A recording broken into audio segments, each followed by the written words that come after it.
जय हिंद दोस्तों, मैं डॉक्टर आशुतोष त्रिपाठी अपने YouTube चैनल टुडे ज्योग्राफी में आपका हार्दिक अभिनंदन करता हूँ। आज मैं आपके सामने टेस्ट सीरीज 5 लेके उपस्थित हुआ, जिसके अंतर्गत हम भारत के प्राकृतिक वनस्पति और नेशनल पार्क या वाइल्ड लाइफ सेंचुरी से संबंधित प्रश्नों को करेंगे। हम जानेंगे कि किस प्रकार इन प्रश्नों को हल किया जाता है, कौन से वृक्ष किस प्रकार की प्राकृतिक वनस्पति में पाए जाते हैं, कौन सी भौगोलिक परिस्थितियां, यदि वर्षा की मात्रा इतनी हो, तापमान इतना हो, तो वहाँ कौन से वन मिलेंगे, कौन से वृक्ष किस प्रकार के वनों में मिलते हैं, कौन सी नेशनल पार्क किस राज्य में है, किस जानवर से संबंधित है। इन सभी तरह के प्रश्नों को इस वीडियो में हल करने का प्रयास किया गया है। आपसे आग्रह है कि वीडियो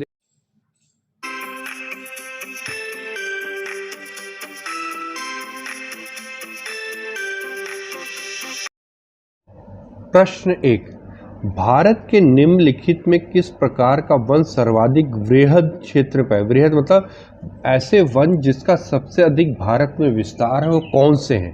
पर्वतीय आर्द्र शीतोष्ण वन, उपोष्ण शुष्क सदाबहार वन, उष्ण कटिबंधीय आर्द्र पर्णपाती वन, उष्ण कटिबंधीय आर्द्र सदाबहार वन।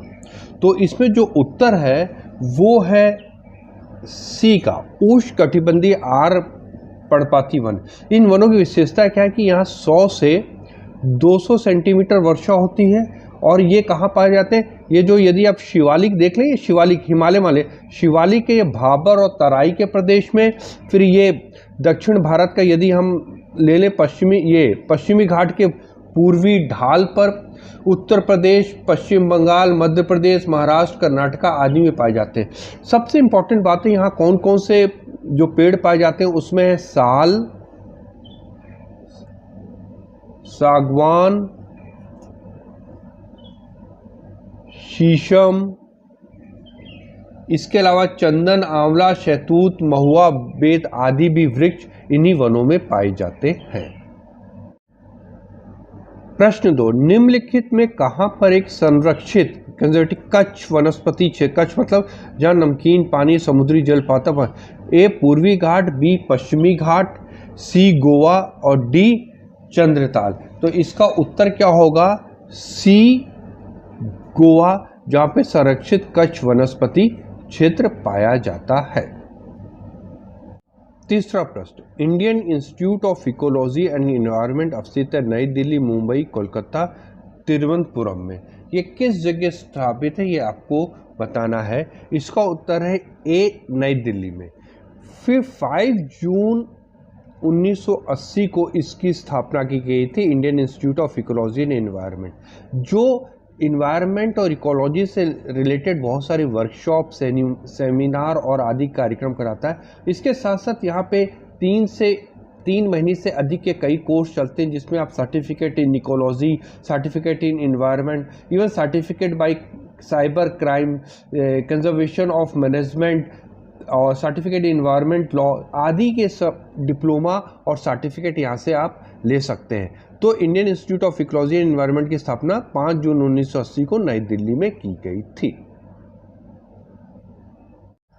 चौथा प्रश्न, निम्नलिखित में से तत्व कौन सी हिमालय वनस्पति की जाति नहीं है। ए जूनिपर, बी महोगनी, सी सिल्वर फर, डी सप्रूस। इसका जो उत्तर है वो है बी महोगनी। महोगनी कैसे, उष्ण कटिबंधीय आर्द्र सदाबहार वन के हैं। और जो हिमालय का लिखा है, तो हिमालय में यदि आप इस तरह देखें तो हिमालय में यदि ये पूर्वी हिमालय का भाग है और ये पश्चिमी हिमालय का भाग है, तो क्या है, पूर्वी हिमालय से पश्चिमी हिमालय में जाने में वर्षा की मात्रा कम होती है। यही कारण है कि 900 मीटर की ऊंचाई तक जो वनस्पतियों में विविधता दिख पड़ती है, वहाँ तापमान की अपेक्षा वर्षा पर अधिक निर्भर होती है। यही कारण है कि पूर्वी हिमालय के जो सदाबहार वनस्पति है वो क्या होती है, जैसे जैसे हम पश्चिमी हिमालय की तरफ आते हैं, वो अर्ध सदाबहार वनस्पति, अर्ध पर्णपाती वनस्पति और कटीले वनस्पति और सवाना वनस्पति में आदि में बदलते जाते हैं। और ये जो जूनिपर, सिल्वर फर और सप्रूस वन है, ये करीब हिमालय में 2000 से 3000 मीटर की ऊंचाई पर ये वृक्ष पाए जाते हैं। पांचवा प्रश्न, 2021 के भारतीय वन सर्वेक्षण रिपोर्ट के अनुसार भारत के निम्नलिखित में से किस राज्य में भौगोलिक क्षेत्र का सर्वाधिक प्रतिशत वन क्षेत्र है? ए मेघालय, बी मणिपुर, सी नागालैंड, डी मिजोरम।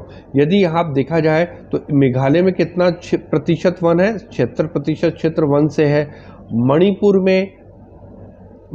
में 74% के करीब है। नागालैंड में 73% के करीब है और मिजोरम में 84% के करीब 84.53% के करीब वन है। तो इसका उत्तर क्या होगा? डी मिजोरम।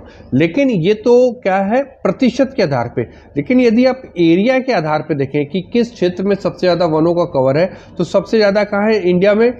मध्य प्रदेश, फिर अरुणाचल प्रदेश, फिर छत्तीसगढ़ आता है और फिर उड़ीसा आता है। इसको बहुत अच्छी तरह याद रखिएगा। ये परसेंटेज में है और ये एरिया में है।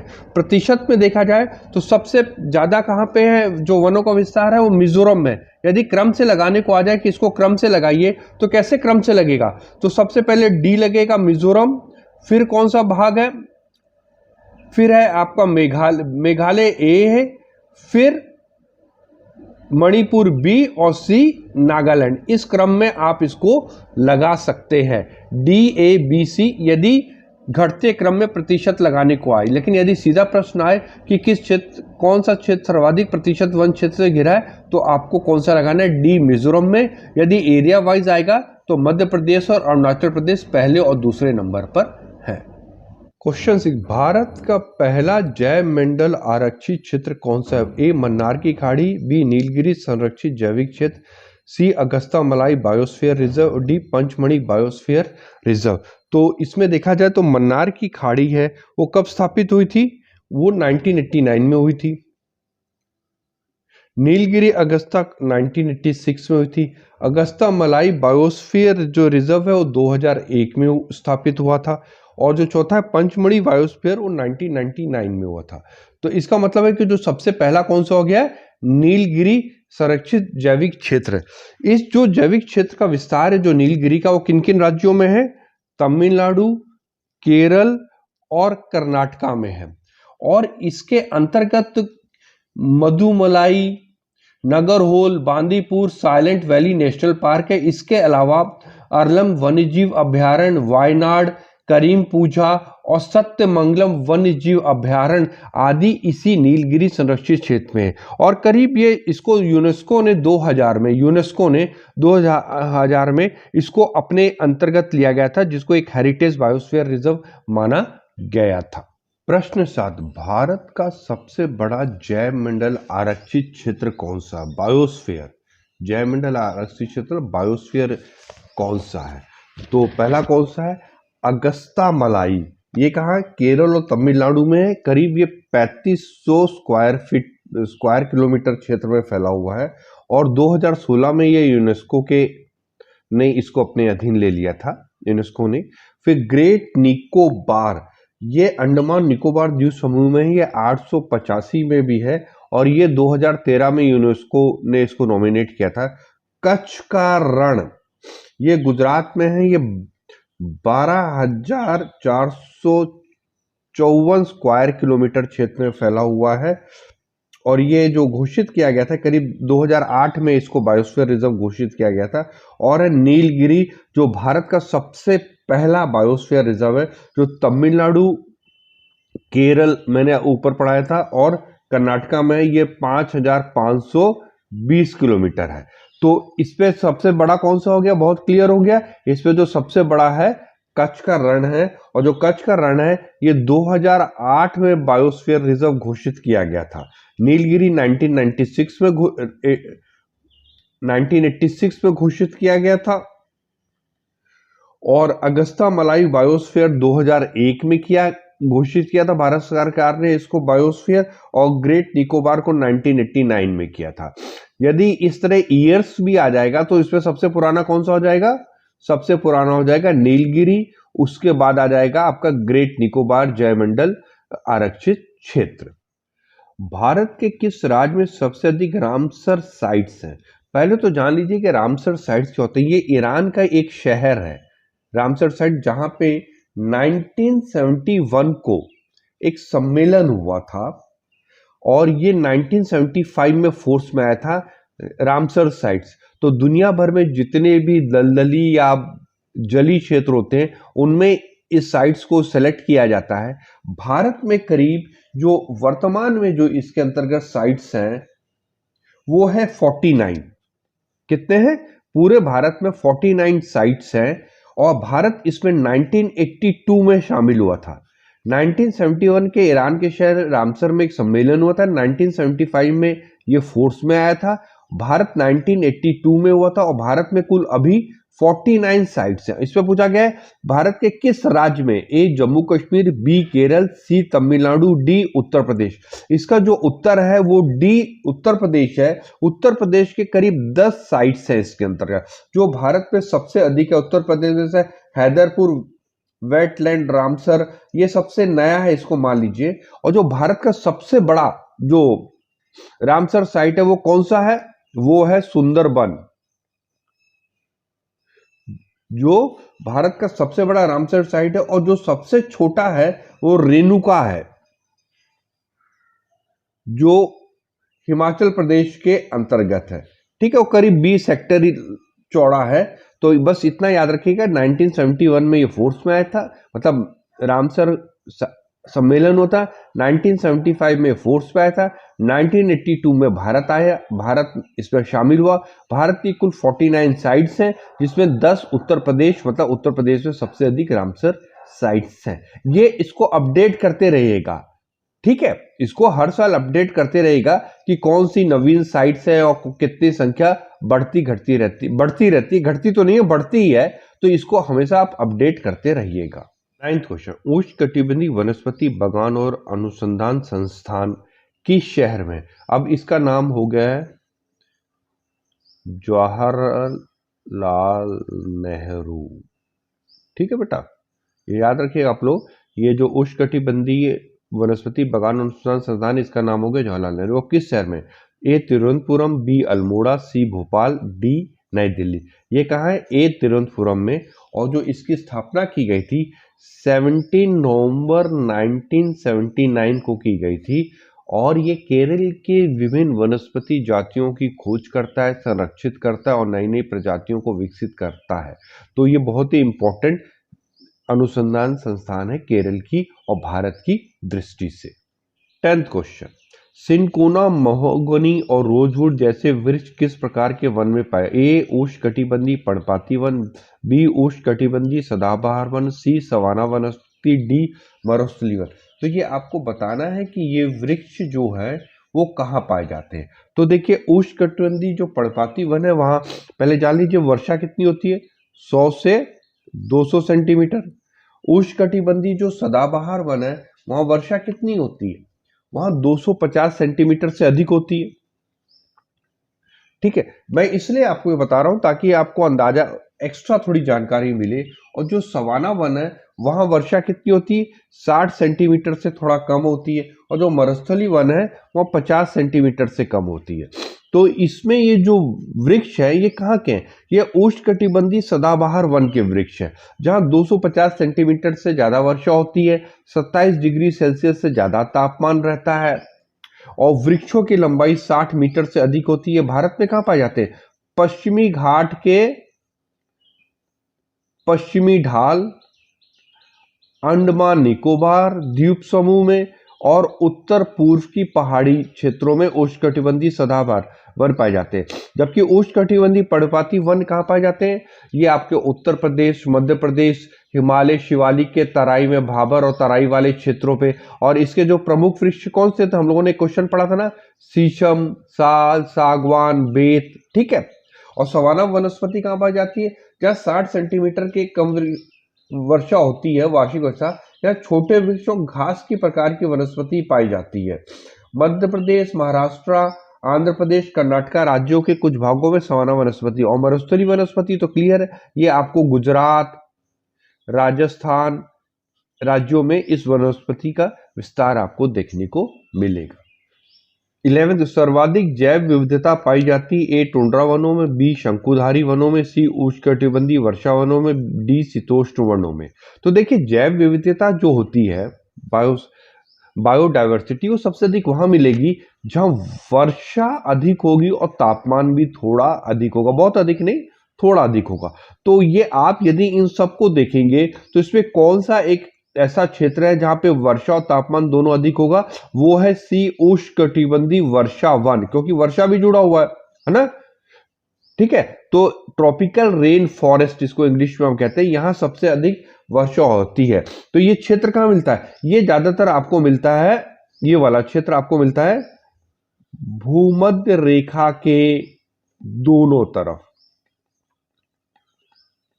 क्योंकि वहीं पे रोज वर्षा होती है और सबसे अधिक वर्षा होती है, और थोड़ा तापमान भी भूमध्य रेखा के दोनों तरफ ज्यादा होता है। तो इस प्रकार के वन वहीं मिलते हैं। और इसमें वनों में कौन सी है, जो हम लोगों ने अभी पिछले क्वेश्चन में पढ़ा, महोगनी, एबोनी, रोजवुड, यहाँ की थोड़ी लकड़ी कठोर होती है और बहुत ही घने वन होते हैं, तो आर्थिक दृष्टि से थोड़ा कम उपयोगी होते हैं। 12th क्वेश्चन, राष्ट्रीय वन नीति 1952 के अनुसार निम्नलिखित में कौन सा वन का संवर्ग नहीं है, इसमें कौन सा वन क्षेत्र में आता है, ए राष्ट्रीय वन, बी संरक्षित वन, सी ग्राम वन और डी राष्ट्रीय उद्यान। इसमें कौन सा उत्तर होगा, इसमें होगा नेशनल पार्क, डी राष्ट्रीय उद्यान इसके अंतर्गत नहीं आते हैं। 13 क्वेश्चन, शुद्ध प्राथमिक उत्पादकता नेट प्राइमरी प्रोडक्टिविटी एनपीपी किस में उच्चतम होती है। ये बहुत ही कॉमन वाला सेंस वाला है कि जहां पे अधिक वर्षा होगी, तापमान होगा, वहीं की उत्पादकता अधिक होगी उन्हीं वनों की। तो इसमें कौन सा, ए उष्णकटिबंधीय वन, बी दलदल, सी वनस्पति और झाड़ी वाली भूमि और डी रीफ। इसमें कौन सा उत्तर होगा, इसमें सीधा आप आंख बंद करके लगाइएगा, ए उष्णकटिबंधीय वन, जहां की एनपीपी नेट प्राइमरी प्रोडक्टिविटी सबसे अधिक होती है। निम्नलिखित में कौन सा जैव मंडल संरक्षित क्षेत्र भारत में नहीं, A Agasthya Malai, B Nokrek, C great Nicobar, D great Himalaya. इसका मतलब इन चारों में कौन सा बायोस्फीयर रिजर्व नहीं है। तो ये जो आपका है अगस्ता मलाई किस राज्य में है, ये 2001 में बायोस्फीयर बना था केरल तमिलनाडु में, ये 2001 में बना था, और कहा है केरल और तमिलनाडु में है। नोकरेक कहाँ है, ये मेघालय में है, और इसकी स्थापना कब हुई थी, 1988 में। ग्रेट निकोबार जो है आपका, वो है, उसकी स्थापना हुई थी 1989 में, और ये तो क्लियर है कि अंडमान निकोबार में। और जो ग्रेट हिमालय है, इसकी स्थापना हुई थी 1984 में कुल्लू में, हिमाचल प्रदेश में। अब इसमें से कौन सा जैव मंडल नहीं है, इसमें से ये जो ग्रेट हिमालय है जैव मंडल नहीं है, ये क्या है, ये है नेशनल पार्क, याद रखिएगा बेटा, ये है नेशनल पार्क। बाकी क्या है आपका बायोस्फीयर रिजर्व्स है। भारत में पाई जाने वाले जंगली गधा का प्राकृतिक निवास स्थल क्या है, इसको जो हम एक और अन्य नाम से जानते हैं उसका नाम है घुड़खर।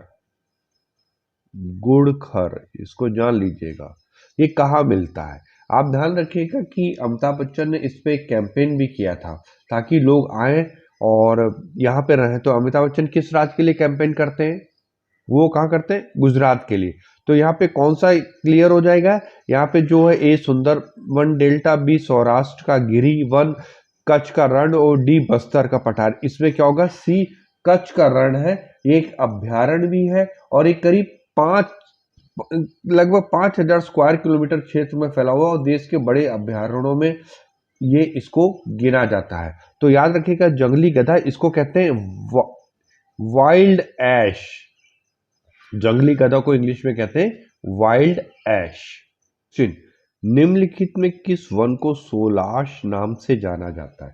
देखिए जो ये सोलाश वनस्पति है, ये दक्षिण भारत में मिलती है, ये तो बहुत क्लियर हो जाएगा। दक्षिण भारत में 1500 मीटर की ऊंचाई की जो पहाड़ियां हैं, जैसे आपकी है नीलगिरी, अन्नामलाई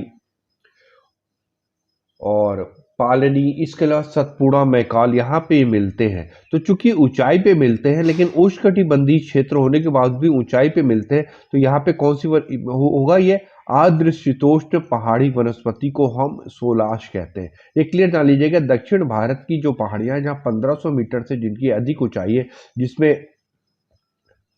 अन्नामलाई, नीलगिरी, पालनी, सतपुड़ा, आदि में ये अर्ध शीतोष्ण पहाड़ी वनस्पति के जो वन है उनको सोलाश नाम से जाना जाता है। 17 क्वेश्चन, निम्नलिखित में कौन सुमेलित नहीं है? उष्णकटिबंधीय आर्द्र पर्णपाती वनस्पति हिमालय का तराई क्षेत्र, उष्णकटिबंधीय सदाहरित वनस्पति पश्चिमी घाट पर्वत का पूर्वी ढाल, उष्णकटिबंधीय शुष्क पर्णपाती वनस्पति पूर्वी राजस्थान और आर्द्र उपोष्ण पहाड़ी वनस्पति। ये इसमें कौन सा सुमेलित है? इसमें सी वाला सही है। उष्णकटिबंधीय शुष्क पर्णपाती वन ये कहाँ पे पाए जाते हैं? यहाँ वो पाए जाते हैं जहां वर्षा 70 से 100 सेंटीमीटर के बीच होती है। तो भारत का कौन सा भाग है? भारत का एकदम मध्य भाग है, जिसके अंदर उत्तर प्रदेश, आंध्र प्रदेश, तेलंगाना, कर्नाटका, उत्तरी गुजरात, महाराष्ट्र, दक्षिणी पंजाब, छत्तीसगढ़, पश्चिमी बिहार पाए जाते हैं। इन क्षेत्रों में ये क्षेत्र भारत के बहुत बड़े भागों में, यदि इंडिया के मैप को यदि हम ऐसे मान लीजिए तो ये जो बीच का भाग है भारत का, हिमालय के बाद तराई के, ये हिमालय की तराई के बाद ये जो बीच का भाग है तराई से क्षेत्र के दक्षिण तक, ये बीचों बीच के भाग में इस प्रकार के वन आपको देखने को मिलते हैं।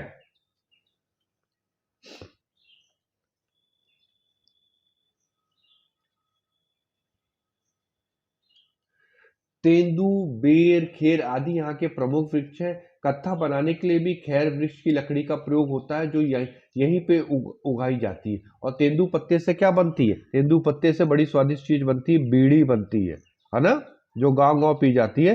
तो वो इसी प्रकार के वनों में पाई जाती है। 18वां प्रश्न, निम्नलिखित में कौन सुमेलित नहीं है? कान्हा राष्ट्रीय उद्यान मध्य प्रदेश, कांजीरंगा राष्ट्रीय उद्यान असम, बेतला राष्ट्रीय उद्यान बिहार, बांदीपुर राष्ट्रीय उद्यान कर्नाटका। इन चारों में कौन सा है जो उस राज्य से संबंधित नहीं है? सबसे पहले जान ली कि कौन कहाँ पे है। ये जो कान्हा राष्ट्रीय उद्यान जो मध्य प्रदेश में है, पहले ये जान लीजिए कि इस प्रश्न का जो सही उत्तर है वो बेतला राष्ट्रीय उद्यान बिहार में ना होके ये कहाँ पे है? झारखंड में है। और ये 1986 में स्थापित किया गया था और लातेहार जिले में है। ये झारखंड के लातेहार जिले में है और ये टाइगर से रिलेटेड है। ठीक है, इसके अलावा जो कान्हा राष्ट्रीय उद्यान मध्य प्रदेश में है, 1955 में इसकी स्थापना हुई थी। ये मांडला में है मध्य प्रदेश के, और ये भी टाइगर से रिलेटेड है। ये काजीरंगा जो राष्ट्रीय उद्यान है जो असम में है, ये सोनितपुर में है। ये असम के सोनितपुर डिस्ट्रिक्ट में है और इसकी स्थापना 1974 में हुआ था। और ये एक सींग वाला गैंडा उससे संबंधित है। और 1985 में ये यूनेस्को साइट बन गया था। 1985 में ये यूनेस्को साइट। बांदीपुर राष्ट्रीय उद्यान जो कर्नाटका में स्थित है, जो कर्नाटका के चामराजनगर में है, चामराजनगर डिस्ट्रिक्ट में है। और इसकी जो स्थापना हुई थी वो 1974 में हुई थी और ये भी टाइगर से रिलेटेड है। तो आपको कितने सारे उत्तर मिल गए?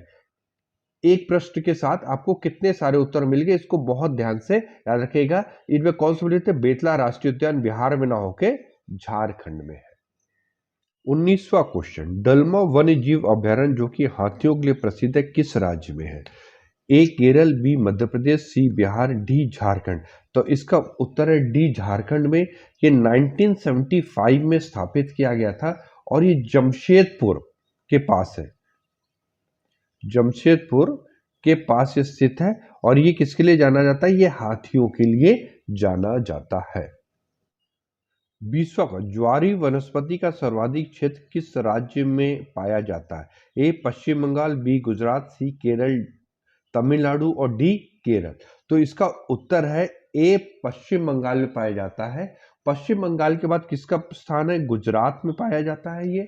और उसके बाद है अंडमान निकोबार द्वीप समूह में। जो ज्वारी वन है वो कहाँ पाए जाते हैं? इस प्रकार की वनस्पति समुद्र तट और निम्न डेल्टाई, मतलब जहां नमकीन जल मिलता है, तो समुद्र तट के किनारे और डेल्टाई प्रदेशों में इस प्रकार की ज्वारी वनस्पति पाई जाती है। और कौन कौन से वृक्ष है यहाँ पे देखिए, सबसे बड़ा है सुंदरी, जिसके नाम पे ही सुंदरवन डेल्टा पड़ा है, जो पश्चिम बंगाल में सुंदरवन डेल्टा। एक्चुअली सुंदरी नाम की लकड़ी पे ही पड़ा है। ये बहुत हल्की लकड़ी होती है जिससे नाव बनाने के काम आती। इसके अलावा केवड़ा, बेंदी आदि वृक्ष भी यहाँ पे पाए जाते हैं।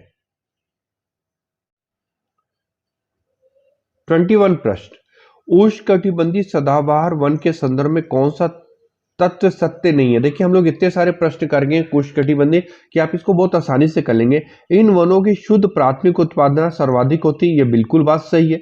भारत में इनका विकास पश्चिमी घाट के पश्चिमी ढाल पर हुआ है। यदि आप भारत का इस तरह नक्शा देख लें तो ये पश्चिमी घाट है, तो यहाँ पे इस पश्चिमी ढाल पे इन वनों का विकास हुआ, ये बिल्कुल सही है। इसके अलावा ये अंडमान निकोबार में पाए जाते हैं और उत्तर पूर्व के पहाड़ी भागों में पाए जाते हैं। यहाँ वर्षा 100 सेंटीमीटर से कम होती है, ये बात गलत है, क्योंकि हम जानते हैं कि जो मानसूनी हवाएं सबसे पहले यहीं पे टकराती है और यहाँ पे वर्षा कितनी होती है, 250 सेंटीमीटर से अधिक होती है। तो ये बात बिल्कुल गलत है। इन वनों की वृक्षों की लकड़ियां काफी कठोर होती है, ये भी बिल्कुल सत्य है। इसी कारण यहाँ पे इसका बहुत अधिक आर्थिक उपयोग नहीं। कौन कौन सी लकड़ी मिलती है यहाँ पे, हम लोगों ने पढ़ा था महोगनी, एबोनी, रोजवुड आदि वृक्ष इसी वनों पे मिलते हैं। तो इसका उत्तर कौन सा होगा, सी। यहां वर्षा 100 सेंटीमीटर से कम ना होके 250 सेंटीमीटर से अधिक होती है। 22वां प्रश्न, भारत के निम्नलिखित वनस्पति प्रजाति में किसका एक वृहत्तम क्षेत्रीय विस्तार है। तो इसमें उत्तर कौन सा होगा, सी, सागौन का। बहुत ही इंपॉर्टेंट लकड़ी है जो भारत के मतलब सबसे महंगी लकड़ी पाई जाती है और ये मानसूनी जलवायु पाई जाती है और इसका विस्तार मुख्यतः छत्तीसगढ़, झारखंड, मध्य प्रदेश, उड़ीसा, तमिलनाडु, केरल, पूर्वी और पश्चिमी घाट, हिमालय के गिरिपद जो शिवालिक क्षेत्र तराई वाला वहां पे ये मिलती है। ये दरवाजे, अलमारी, फर्नीचर आदि बनाने के काम में लकड़ी का आता है। तो सागौन इसका सी उत्तर बिल्कुल सही है। सूची 1 को सूची 2 से सम्मिलित कीजिए। एक कौन सी है, राष्ट्रीय उद्यान और दूसरा राज्य। बांदीपुर राजस्थान, दुधवा उड़ीसा, सिंपलीपाल कर्नाटका, सरिस्का उत्तर प्रदेश। तो इसका उत्तर कौन सा सही होगा बताइए, जल्दी से सोच के बताइए। इसका उत्तर बी वाला सही होगा, ए बांदीपुर। ये देखिए ए कहां पे, ए का 3 ये मतलब ये कर्नाटका में। B4 दुधवा कहां पे है, उत्तर प्रदेश में है। सी का 2 सिंपलीपाल कहां पे है, उड़ीसा में है। और सरिस्का राजस्थान पे है। तो इसको बहुत अच्छी तरह आप याद कर लीजिएगा कि कौन कहां पे है। तो आपको ये प्रश्न, इस तरह के प्रश्न बहुत सारी परीक्षाओं में आते हैं कि सम्मिलित कीजिए या पूछ लेते हैं। जैसे मैंने अभी एक प्रश्न पूछा था कि कौन सा राष्ट्रीय उद्यान किस राज्य में नहीं है, उस तरह आते हैं। तो इसका उत्तर बी बिल्कुल सही है। 24वां, क्षेत्रफल के विस्तार के आधार पर सर्वाधिक वन राज्य किस राज्य में। हमने क्षेत्र, पिछली बार हम लोगों ने प्रतिशत में पढ़ा था, तो प्रतिशत के हिसाब से तो हमारा कौन सा आ गया था, मिजोरम आया था। फिर उसके बाद आया था अरुणाचल प्रदेश आया था और फिर मेघालय आया था। लेकिन यह क्षेत्रफल के आधार पे वहां पे मैंने सॉल्व कराया था। तो कहां पे सबसे अधिक वन है क्षेत्रफल के आधार पे, डी मध्य प्रदेश पे। तो सबसे पहले क्षेत्र एरिया के हिसाब से यदि हम देखेंगे तो मध्य प्रदेश है, मध्य प्रदेश के बाद आता है अरुणाचल प्रदेश, फिर आता है छत्तीसगढ़ और फिर उड़ीसा, ठीक है, और फिर महाराष्ट्र। तो ये सीक्वेंस आपको याद रखना है। मध्य प्रदेश क्षेत्रफल के आधार पे है और जो मिजोरम है वो प्रतिशत के आधार पे सर्वाधिक है। 25वां, निम्नलिखित युगों में कौन सा एक सुमिलित है। टीक जम्मू कश्मीर, देवदार मध्य प्रदेश, चंदन केरल और सुंदरी पश्चिम बंगाल। ये तो बहुत ही आसान है, जो आपने यदि पिछले प्रश्नों पे बहुत ध्यान से किया होगा तो इसका उत्तर है सुंदरी पश्चिम बंगाल। ये कौन सा है, ज्वारी वन में पाया जाता है ना, ज्वारी वन। और मैंने बताया था सुंदरवन डेल्टा इसी लकड़ी के नाम पे ही पढ़ा गया। जो देवदार है वो पर्वतीय क्षेत्रों में पाया जाता है, हिमालय के क्षेत्र में पाया जाता है। तो चंदन है ये मानसूनी वन में पाया जाता है। और जो केरल के पूर्व पश्चिमी ढाल पे कौन सा वन मिलते हैं, सदाबहार वन मिलते हैं। तो ये जो चंदन के वृक्ष है वो शुष्क पर्णपाती वृक्ष वन या अर्ध पर्णपाती जो वन होते हैं, मानसूनी वन हम जिनको कहते हैं, उन क्षेत्रों में पाया जाता है। तो इसका उत्तर डी बिल्कुल सही है।